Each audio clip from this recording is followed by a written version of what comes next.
Good evening. Welcome to tonight's meeting of the Nashua Board of Education Human Resources Committee at the Nashua High School Boardroom. It is December 16th, 2024, and it is 5:34. And I'm calling this meeting to order. We'll begin with a roll call for attendance. All right. Ms. Gilio? Here. Mr. Johnson? Here. Ms. Raymond is here. We also have Ms. Daniels-Williams and Ms. Lampier.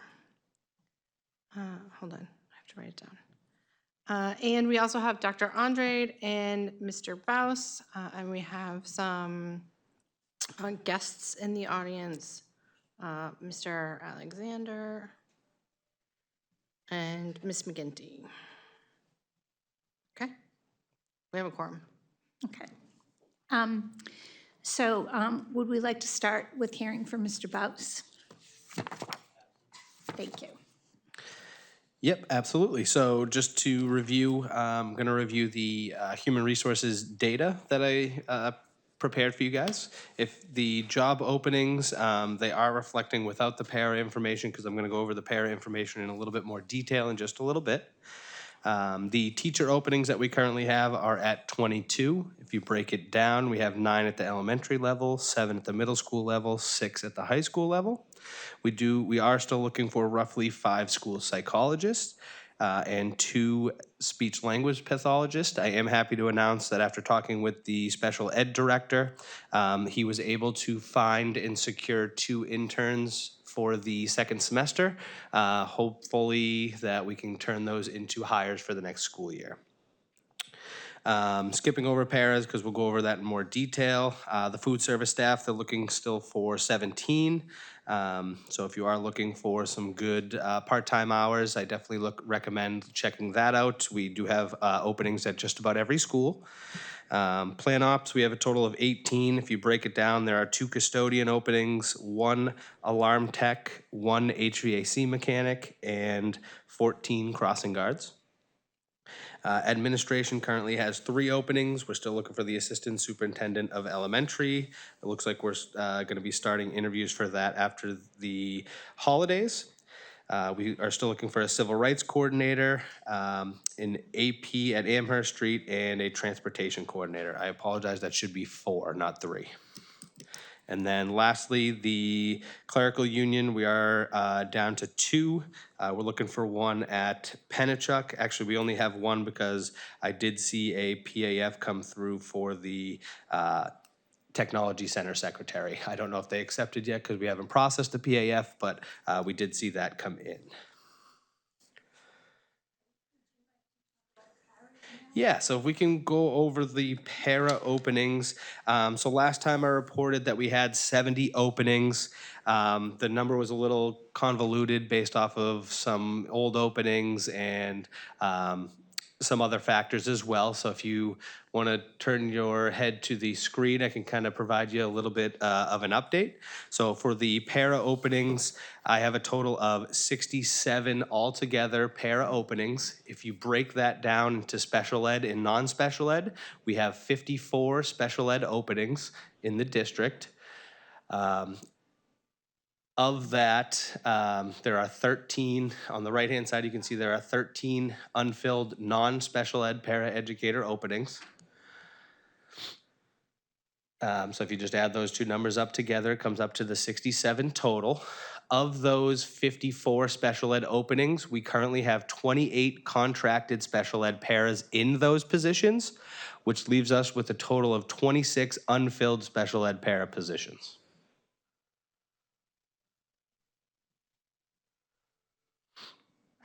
So again, that kind of just broke down my 70 number from last time. That 70 is now down to 67. And to kind of give you more numbers in there, not all of those were special ed.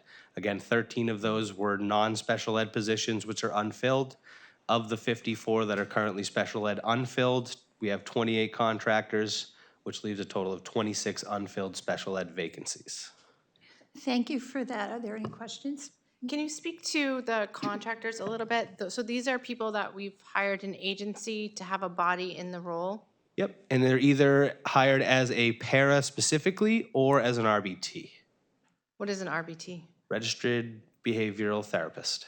Do we have openings for registered behavioral therapists within the district? We're currently working on putting them into the contract. Oh, so because we're in contract negotiations. Yeah, we don't have any RBT positions in the district. Okay. I had another question. It has blown out of ahead. my brain. No, Hold go on. ahead. I need a second while it comes back to me. Okay, anyone else have a question? Yeah, Mr. Johnson? So with the 26 unfilled special ed pars, what are we doing in those situations? So we have all the positions posted to be filled. So we're obviously looking for them, but at the moment they are currently going as unfilled. So, And is that affecting classrooms? to my knowledge, it is not affecting the classrooms, as the para needs are still being met. Students' needs, sorry. That was my question. So I guess my question comes back to, I'm going to keep hammering this. How do we determine the number of openings that we need?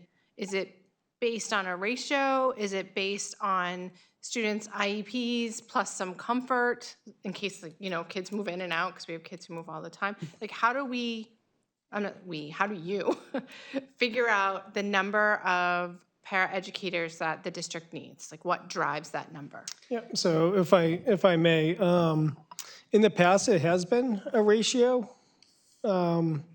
whether it was 3 paras to 1 child, or 2 paras to 1 child, or 4 paras to 1 child, or how many adults. We've been having conversations moving forward, and almost to your point, Ms. Raymond, it should be driven by the IEP instead of a ratio. So we should be going through every student's IEP and then making a determination on how many paras. And so we'll be having that conversation moving forward on what does the allotment look like and how many paras do we need, but it should be student-driven as opposed to a straight formula. I have another question. Does the State Department of Education or the federal government have any guidelines to help figure out what's best interest? There is no special education definition on what is a group para. It's very clear on if a student needs a one-on-one, there's a justification form, but there is not a definition set forth by the Department of Education or the federal government on what is a quote-unquote shared para or group para. It should be driven by the student. Okay. Can you give me a little bit of education about how that decision is made? Like, I understand the general outline that we have a student with needs and there's an IEP meeting and teachers and parents come to the table. But, like, how does one decide that a para should be ordered or another service or both? Like, Yeah, I mean, you just, it's an IEP team decision. And that's where it should be, that team should be determining based on data and the student's needs on what does the appropriate amount of service look like. So again, there shouldn't be a cookie cutter approach, but there should be data supporting what is the needs the student needs. And it should be broken down very specifically. Is it around social emotional, academic, behavior? Is it around, ADLs or life skills? So again, and then what's the data that we're collecting? And then more importantly, how are we creating goals so that we're moving away from a restrictive environment so that students do not need para support? So how are they moving towards independence? I have one last one, and then I'll turn my microphone off and share. In the past, I remember especially during COVID and post-COVID, we had some issues meeting students' IEPs because of staffing levels and a variety of COVID-related issues. And I think last year, there was a point where we had some issues meeting IEPs and we had to send out, there's like letters that go to parents. I am at that Dunning-Kruger effect where I know just enough to know that I don't know anything. So where are we this year on that? Are we not meeting IEPs? To date, Mr. Alexander has not sent out any letters to families saying we have not met, we are not meeting IEP needs as of 5:44 this afternoon. So I'm going to use, instead of using the word not, so we are at this point in compliance with IEPs? As far as reported As far to, as yep. staffing and a para for every child who has one in their IEP? Okay, thank you. Thank you, Ms. Bishop. So how is it determined? So we obviously have the one-to-one paras, but we obviously have the paras that do classroom assistance because it is hard managing a classroom at times. How do we decide when that need is present, and then how do we go about identifying the difference between that level of para and a one-to-one para? It's all based on student need and what's the data that we're collecting. So Is that like principal request, teacher request? it could come from a building principal, the classroom teacher, but, if you're, we should be collecting data on what's that need. So if we're saying Jen is not being successful, what are you not being successful on? What's going to, sorry, yeah. So, what's the intervention, right? And what's the data that we're collecting? And then what's the right amount of support? So it should be very specific on what are we not providing? What's the intervention? What's the data that we're collecting? And then what's the appropriate response? So it could be more access to a one-on-one. It could be looking at different programming. It could be a whole host of things, but it should be decisions based off data and very specifically on how, what are we trying to bolster up academic? Again, is it a behavioral? Is it life skills? And then how is that either a paraeducator, therapist, going to provide those services, and then what data are we collecting to show that we're making progress. So it all should be data-driven, and IEPs are individual, so I want to be really careful that, again, we're not having a cookie-cutter approach to it, and then really making it individual based on student needs. Ms. Lanfear? I was just wondering, how much data do you need? Like, how much time will it take you to collect this data? It depends on certain situations. Our typical data period's anywhere from about 4 weeks, 2 to 4 weeks. However, I can tell you there's been situations after like 10 minutes, you know that the student needs more, especially if it's a student moving into the district. So again, we like to have a period of anywhere from 4 to 6 weeks to collect data. And then at that point, so that you have time for the intervention to take hold, start seeing some new behaviors, but there's other times that it might be 2 days, 5 days, it could be a week, but depending on the intensity. I'm sorry, that this is, you need a week to, or 2 days or whatever to observe the student and see that they're being unsuccessful. And then how is that, do I have that right? Well, the observation and then implementation of collecting new data. So you observe that the student is unsuccessful, and then you decide how you're going to address it. And if you're addressing it by adding a para or giving them some para hours, some support, then you'd have to continue the observation to see if it changed. Well, you should always be collecting data, right? So the data collection never goes away, but it may be like 4 to 6 weeks where if it gets more restrictive or more intense in the amount of supports. So if there's a newer referral, that we could have Mr. Alexander come up as well, but if there's a new referral saying, Mario needs more supports, here's the data we collected, then we come up with an intervention plan or an observation period, what data we're going to collect for the next 4 to 6 weeks, and then the team is reconvening and looking at the data at that point. There's sometimes, like I said, it could take 24 hours for us to be like, we need to act now, and we don't have to wait 6 weeks. So if you decide to act, and then you, like, between the time that you decide to act and the time that the student actually gets the additional para support, how long does that usually take? Well, it may or may not be additional para support. So I know, I'm just saying, Yeah. in the case that it is additional para support that you guys determine that they need, how long would it be between the time that you determine they need it and the time they actually get it? Yeah, it could take, again, it could be 48 hours, or it could take 6 weeks for us to determine it, and then So then it might be posting a position, so it could take some time, or it's reallocating resources depending on what's going on. So it's not like if something happens on whatever today is, the 16th, that by the 20th, X is going to happen, and by January 15th, X is going to happen. It's going to depend on each student and what that intervention is, and then what supports are available. If students need support for, like, say a student is struggling and has special education needs related to math, and you guys, after observing them, determine that they need assistance from a para in their math class, that's a para for one period, right? How does that? But that wouldn't be a one-on-one, that might be an instructional para yeah. when they're going into that classroom. It might be a scheduling issue, but, so that, I mean, how does that work?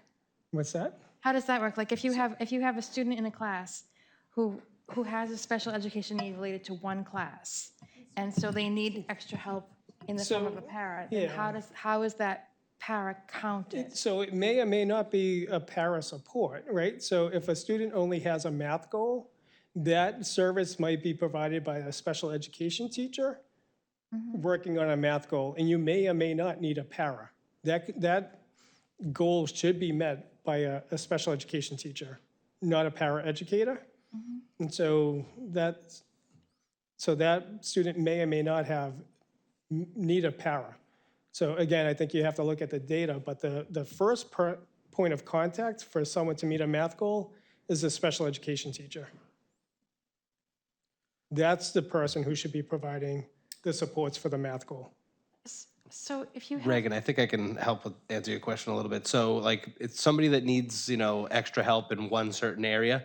There may be one para for X number of kids. So that one para might, provide math support to this student one day for this block, and then the next block they're over at another student dealing with the reading support that they need, another student's reading support part of their IEP. So one para could be supporting multiple IEPs. So, right, and so at, like, say, Bicentennial, there's 10 instructional paras.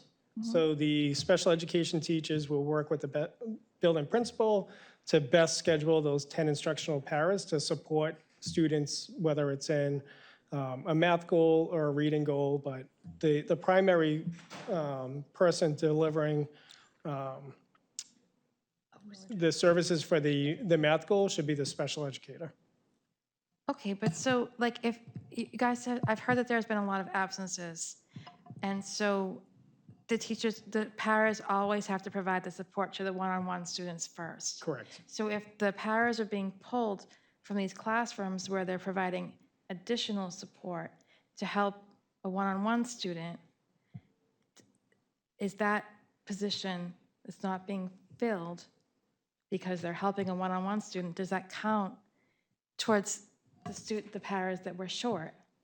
That's an absence. That's not part of this number. I have a question. Okay, okay, all right, thank you. How, do we have pretty consistent numbers on what the level of absences are? Like, if we know that we're always going to have 10 people calling out, do we have that kind of a buffer built in? That's question one. And question two is, if all of the hired pairs are based on IEP needs, how do you differentiate between the instructional pairs and the one-to-one pairs? That's a math question, I bet.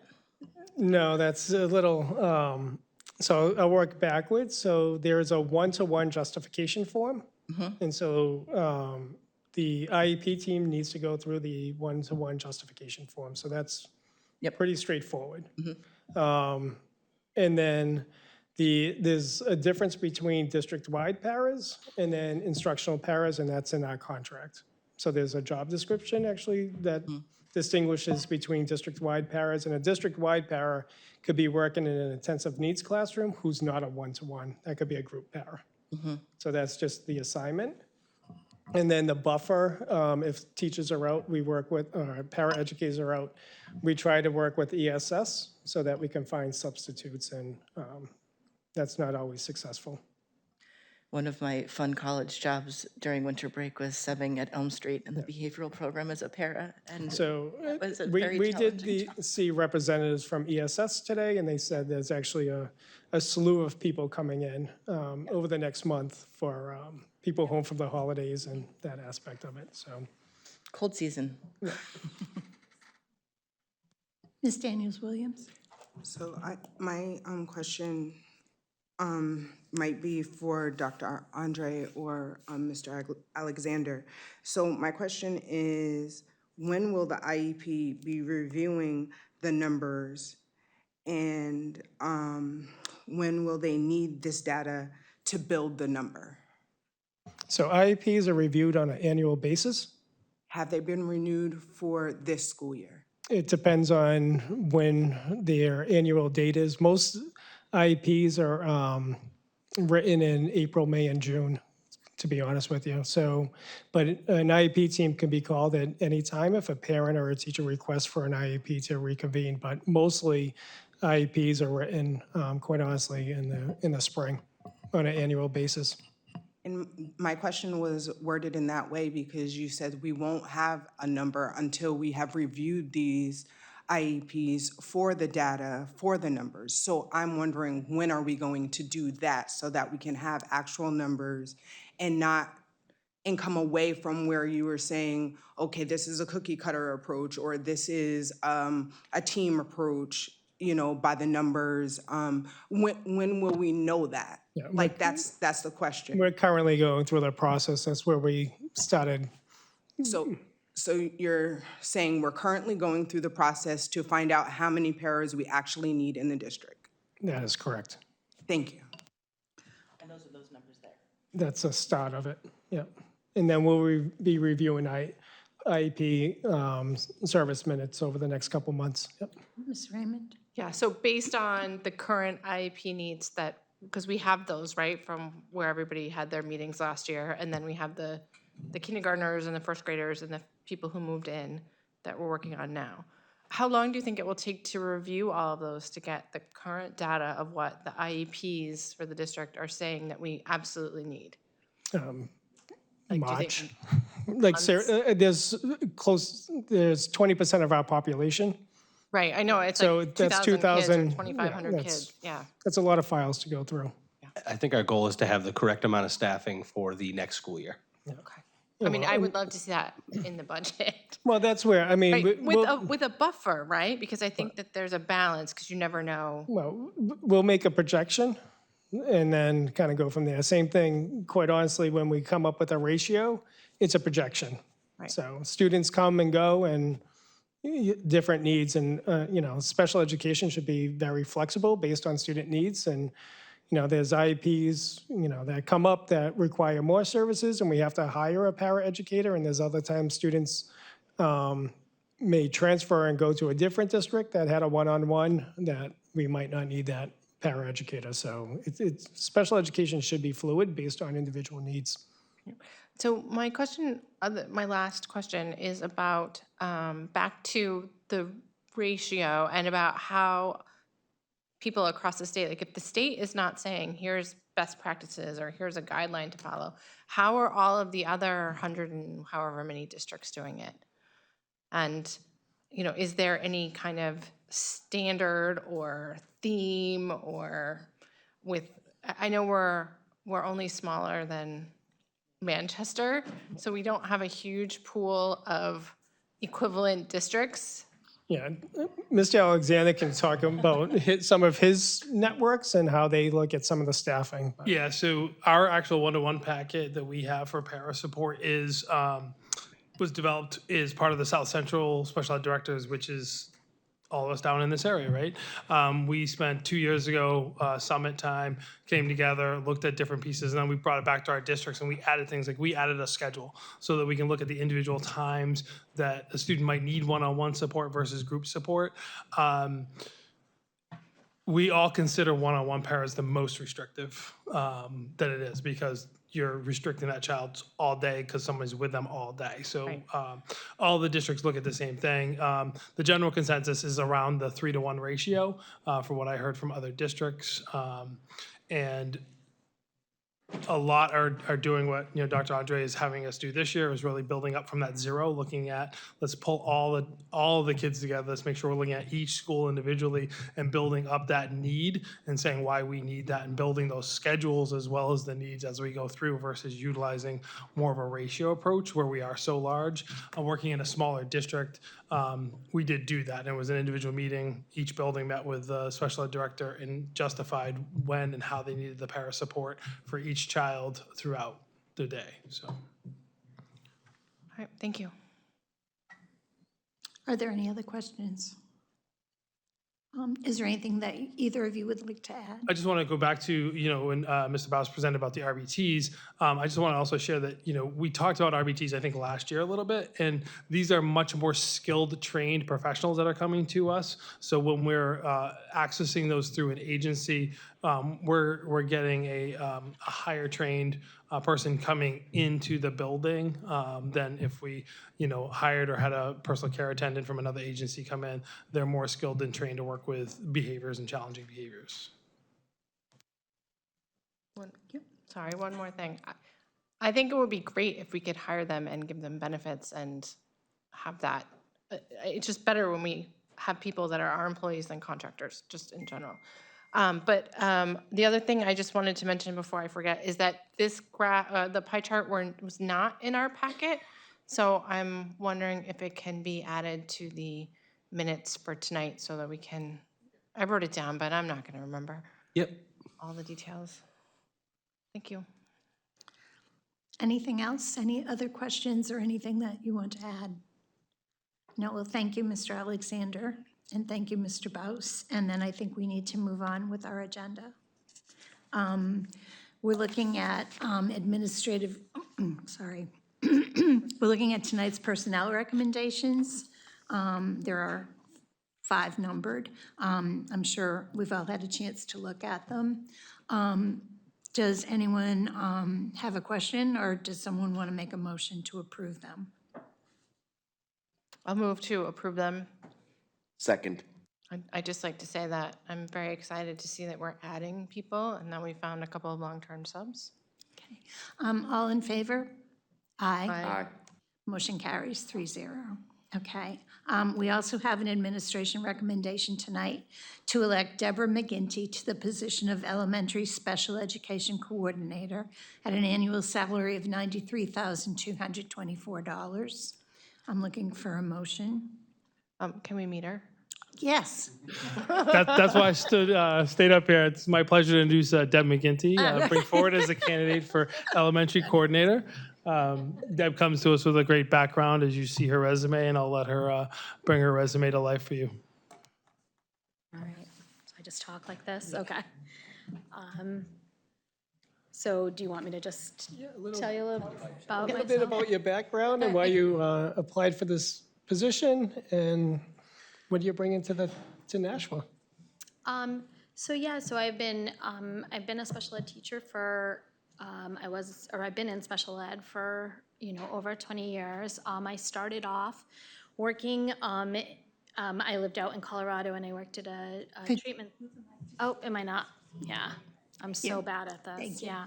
I worked out in Colorado. I got my start. I worked with students with emotional and trauma behavioral, which really was a great experience. I did that for a couple of years, and that sort of shaped, I learned a lot from that. And so, again, I've taught special ed at all levels. I did some intervention work. I had some administrative experience out in Colorado. And then we moved to New Hampshire. I was actually in Nashua for a couple of years at Fairgrounds Elementary, which I really loved. At the time, I live in Henniker, so it's a commute, but that didn't bother me so much. I had my kids were younger, so it was more the commute after the commute that was kind of wearing me down. So I decided I need something a little closer. So I did that. Right now I am in Milford as an elementary coordinator, and I had heard about this position, and again, wanted to come back to Nashua, wanted to be in a bigger district, so I'm here now, so. Thank you. Does anyone have any questions for her, for Ms. McGinty? Ms. Raymond, you always have a question. I was looking at I was thinking at Mr. Johnson. Oh, Mr. and Johnson, I'm sorry. Miss Lampier, because they have a lot more Oh, experience with this great. than I Well, who has a question first? do. Okay. Well, we had a rousing discussion just now, and I'm going to put you right on the spot. I was a little bit afraid of that as I was. So I guess my question is whether, I guess I have two questions. One is, do you have any advice coming in about this? And two, if you have any direct experience kind of with what we're talking about as far as staffing levels and figuring out how to manage who goes where and all that fun stuff. So advice, I don't know, I think it's a problem across, I've been in a few districts, and this is definitely a common, theme. There's a lot of conversations around para-support and what we do. In the district that I'm working in now, that was one of the things that we had been looking at as far as, how are we using our paras to meet the needs of the students? We were using that form as well and trying to, for the one-on-one form, and really trying to determine with the idea that we want, having those discussions at the IEP team meeting, and really talking about when that student needs that support, and also how we're going to transition that student from that support, and look at times in their days that they're independent.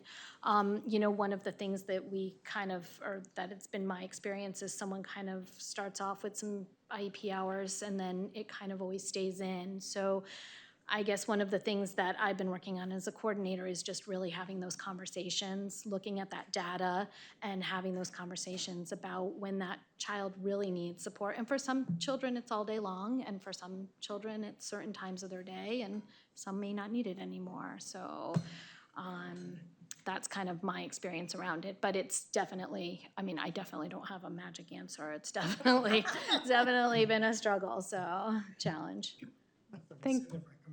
Oh, thank you. Any other questions for her? Yep, Mr. Johnson. What do you think is important with identifying, especially with elementary school kids, since that's where it all starts? Yep. What criteria to use to identifying or thinking of things like that?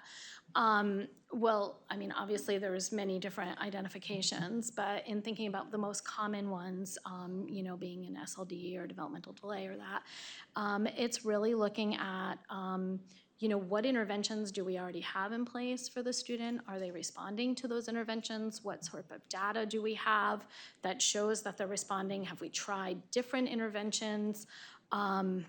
Really kind of looking at that, and that communication between special ed and the general ed teacher, and working together, to put some things in place and see what the student needs, before going to referral, so. Thank you. Any other questions for Ms. McGinty? Ms. I just wanted to say, I noticed that you got your bachelor's from UConn. I so did, yes. my Did neck you of the- as well? No, but that's my neck of the woods, Connecticut. Oh, so- okay, yes, I grew up there too, so. Anyone else? Okay, then I will be looking for a motion. You looked right at me. I move that we elect Deborah McGinty to the position of Elementary Special Education Coordinator at an annual salary of $93,224. Second. All in favor? Aye. Congratulations, welcome.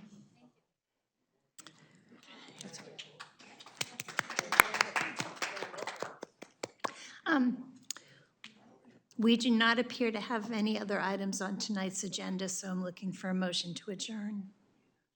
Okay, I'll make that motion too. I'll second. All in favor? Aye. Aye. We are adjourned at 6:06.